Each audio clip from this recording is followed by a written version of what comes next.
So we're going to have a quiz this Thursday, possibly a test, depends on how we do. I want to make a video right here explaining the even questions on this one. There's already another video explaining the odd ones. You are to do all of them. This is practicing those two rules, the canceling out rule and the negative exponent rule that you have to move to the other side. So it's this simple. Number 2, there's 4 m's on the bottom and 6 m's up on top. So all 4 m's cancel out with 4 of these. And there's only 2 left.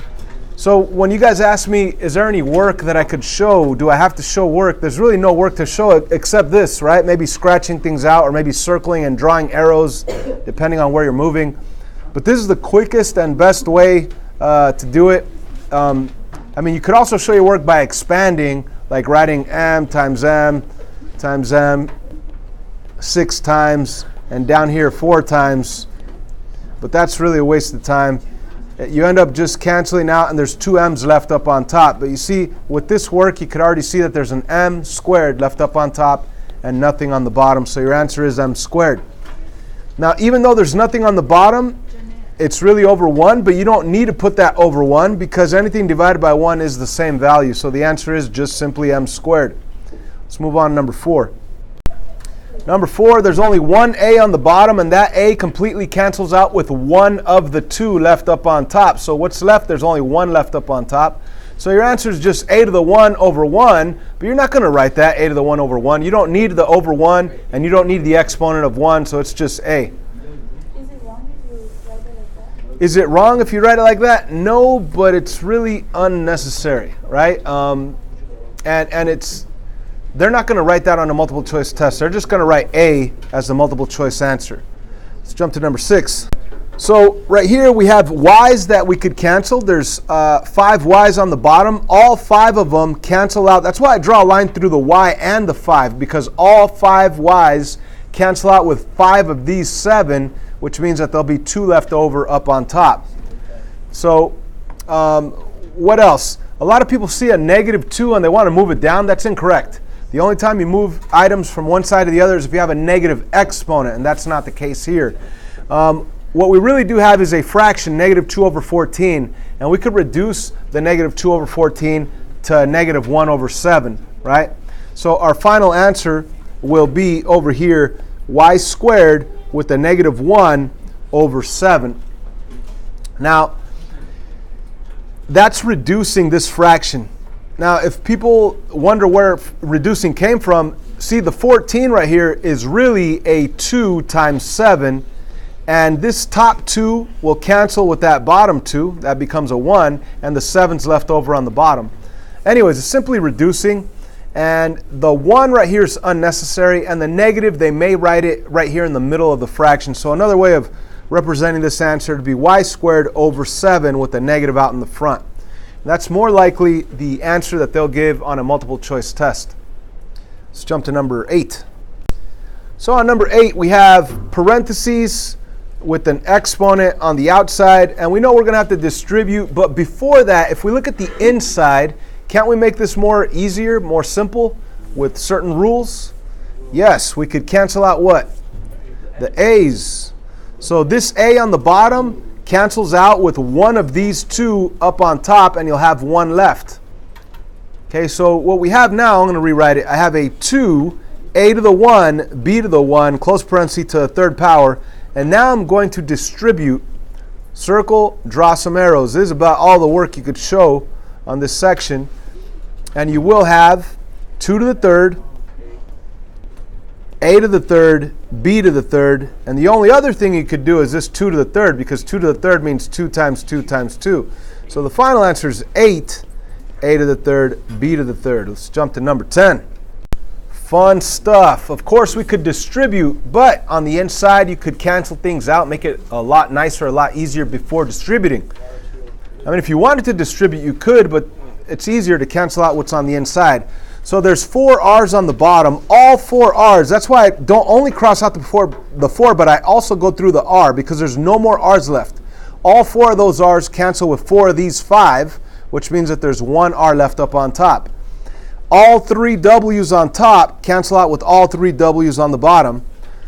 So what we have left is this, it's no longer a fraction, it's just 2 r to the 1 to the 4th power. And that's all there is to it. You could put it over 1, but that's kind of pointless.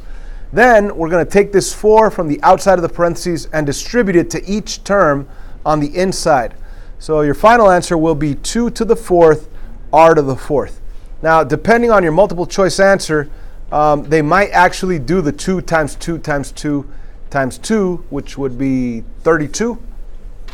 2 times 2 is 4, times 2 is 8, times 2 is 16. Oh no, 16. Yeah, my bad. So we have 16, r to the 4th as a final answer. Let's go to number 12. Nothing to distribute on 12. All we're doing is canceling things out.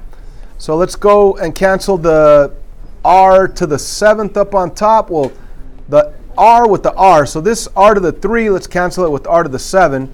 So all 3 r's cancel with 3 of these, and you're going to have 4 left.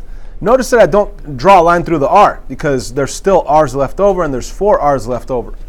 Let's go for the n's now. There's 3 n's down here, 7 n's up there. So all 3 n's cancel with 3 of these, and there's going to be 4 left up there also. And the t squared cancel with the t squared. There's 2 t's on top, 2 t's on the bottom. Both t's cancel with both t's, so there's nothing left. Final answer will be, you don't even need to write it as a fraction anymore, r to the 4th, n to the 4th. Now, if you did put it over 1 and it's an open response test, I'll give you the credit for it, but they're not going to show that on a multiple choice. They're just going to, since anything divided by 1 is the same value, they're just going to leave it like that. So that's your final answer. Let's move on to the second half of this thing. The top half concentrated on canceling, and the bottom half is concentrating on moving items with negative exponents from one side to the other.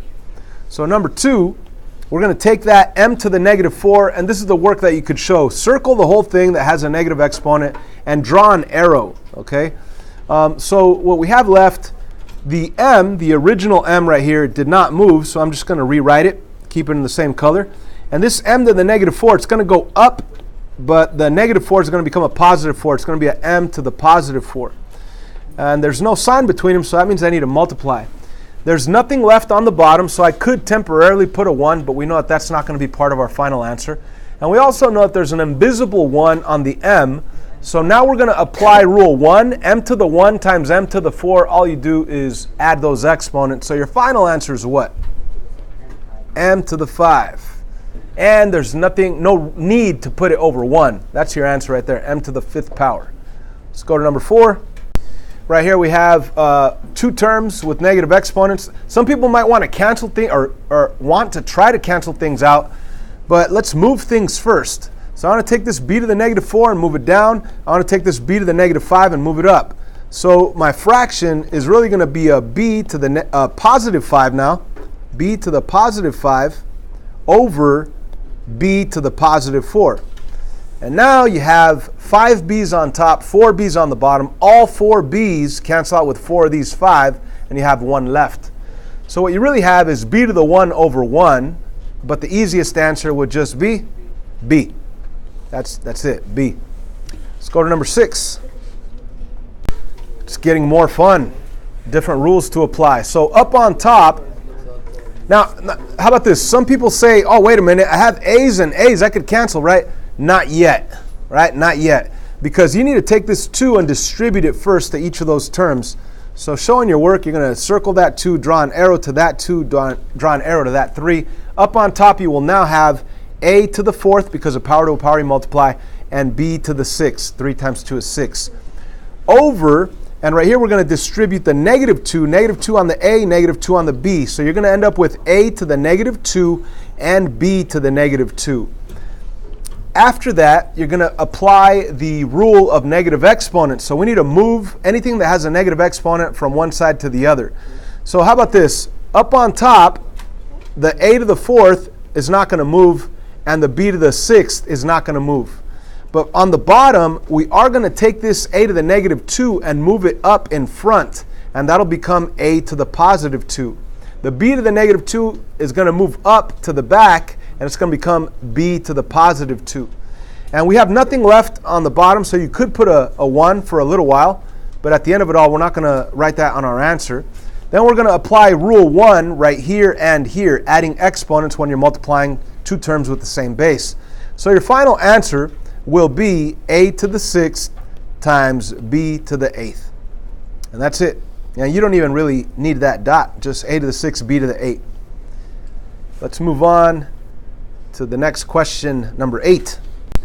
Number 8, what's the first thing we should do? Distribute the outside exponent to the inside exponents. Let's take that 2, put it on the 6, put it on the a to the negative 1, put it on the b.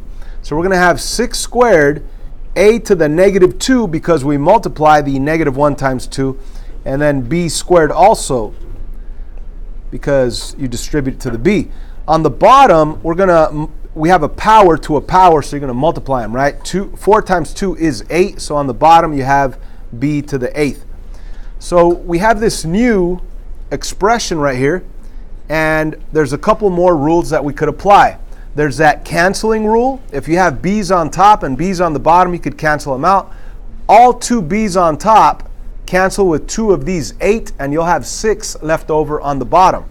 What else could we do? Well, we know for sure that this 6 squared, what's 6 squared? 36. 6 times 6 is 36. Okay, and just for the sake of not making a mess, I'm going to rewrite my a to the negative 2. And on the bottom, I have b to the 6th. Now, the last thing I could do is change that a to the negative 2, moving it down. And of course, you want to put it in alphabetical order. Put the a before the b to the 6th. So our final answer will be 36 up on top over a to the positive 2, b to the positive 6. And there's your final answer for that question, number 8. Let's move on to number 10. So on number 10, there's several rules we could apply. I would start with if you have parentheses with an exponent on the outside, I would distribute that outside exponent to the inside, and we know we end up multiplying. So take that negative 1 and draw some arrows. Negative 1 times 2, that'll give you on the bottom m to the negative 2. Now we said that's on the bottom. And then the negative 1 times 3, that's going to end up being a t to the negative 3. And I hope everybody sees what we did right there. All we did was distribute that negative 1. Now, let me rewrite what we have. I have a m to the negative 3 up there and a t to the negative 5. Now, some people are like, why don't we cancel out m's? Well, the thing is, the negative exponent means that we need to move things from one side to the other to make them positive. And since every single term is negative, we're going to switch everything. Okay? So this guy is going to go down, this one's going to go down, and this one's going up, and this one's also going up. So everything gets flipped. The entire fraction gets flipped. And when you move them, they change from negative exponents to positive. So what we have now, the m to the negative 2 is going to go up, and it's going to become m to the positive 2. The m to the negative 3 is going to go down, and it's going to become m to the positive 3. The t to the negative 3 is going to go up, and it's going to become t to the positive 3. And the t to the negative 5 is going to go down, and it's going to become t to the positive 5. So that's our answer so far, but then we could apply the canceling rule. Okay? So this is our third rule that we're applying right here. The first one was distributing. The other one was moving negative exponents to the other side and make them positive. And now finally, I have 2 m's up on top. I have 3 on the bottom. Both m's that are up on top, these completely disappear. That's why I draw a line through the 2 and the m. Those 2 m's cancel out with 2 of these 3, so there's still 1 m left. So I don't cancel out the m, I just change that 3 to a 1. Okay? Same thing here. I have 3 t's here, 5 t's there. 3 will cancel with 3. All 3 t's cancel with 3 of these 5, and you'll have 2 left on the bottom. So our answer, what's left up on top? Nothing, so you put a 1, that's right. And on the bottom we have that m t squared. So there's your answer on number 10. 1 over mt squared. Number 12, let's apply all the different rules that we see. I see parentheses right here, tricks you, and I'm going to distribute that outside exponent to each of the inside exponents. So this negative 3, it's going to be placed on the 2, it's going to be placed on the m, it's going to be multiplied with the 2, that's an exponent on the n. So up on top, I will have, you could do this if you wanted to. You could write the -2 in parentheses and put the -3 out there, or you could think about whether your final answer is going to be positive or negative, right? I'm going to just put it in parentheses. So let's have -2 in parentheses to the -3 power, m to the -3, and n to the -6. That's what we have up on top. Yeah, all of them are negative, and it's still going to be negative, the answer at the end of it all, correct. The bottom one, I'm just going to rewrite it, 4 m to the -6, n to the 4. And now from here, let's take every single term that's negative and move it to the other side. So this is what I'm going to do. I'm going to start by rewriting my fraction, and I'm going to write what is not going to move first. So what doesn't move? Does the 4 go up? No, it doesn't. It doesn't have a negative exponent on it, so it's going to be a 4 right there. The m's going to go up. The n to the m to the 4th is not going to go up, so I'm going to also write that right there, n to the 4th, okay? Now, everything else does move, so I'm going to take that m to the -6 and move it up, but at the same time, I'm going to take this m to the -3 and move it down. So I will have an m to the +3 because I did move it down and it becomes positive. This one, when I move it up, the negative becomes positive as well, so I have an m to the +6 up on top. What else am I going to move? I'm also going to move the -2 in parentheses to the -3 power. I'm going to move that down, and it's going to become positive 3, the exponent. So I still have the -2 in parentheses, but now it's to the +3 power. And it's in front. Notice that it came down in front of the 4. It's in front of the 4. So we are going to have a multiplication sign between those two. What else? The n to the -6, that n to the -6 also has to move down. I'm going to put it behind the n to the 4th. That's going to become n to the +6. So after moving, is there any other rules to apply? There's 2 more rules to apply. Canceling rule, that's great. So let's cancel out these 3 m's, bless you. 3 m's on the bottom, cancel with 3 of the 6 up on top, which means I will have 3 m's left up on top. Not only that, I could apply rule 1 right here, n to the 4th times n to the 6th.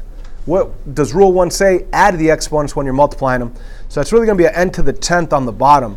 So let me rewrite my final answer here. Oh, almost final answer. And I could make it my final answer. Up on top, I have m to the 3rd. How about this, guys? What is -2 times -2 times -2? -8. So I really have a -8 instead of a -2 to the 3rd. And we still have times 4. And again, the n to the 4th times n to the 6th, that's n to the 10th. Rule 1 says add exponents. So the final answer will be a -32 in the denominator with everything else the same. Final answer, m to the 3rd over -32 n to the 10th. Oh yeah, one more thing, guys. On a multiple choice test, they probably will not leave the negative on the 32. They'll probably take that negative and simply place it out here in front of the fraction, saying that the whole fraction is negative, right? Normally, they don't leave a negative on the bottom. They'll either put it right here in the middle or maybe even put it up on top. On the back of the worksheet, what does it say? In the middle? In the middle? Okay. Yeah, so they'll never leave it on the bottom. It's either in the middle or up on top. Anyhow, that's the end of this video. And the homework assignment is to do all of them. So let's work on that. There's a quiz or a test this Thursday over this stuff.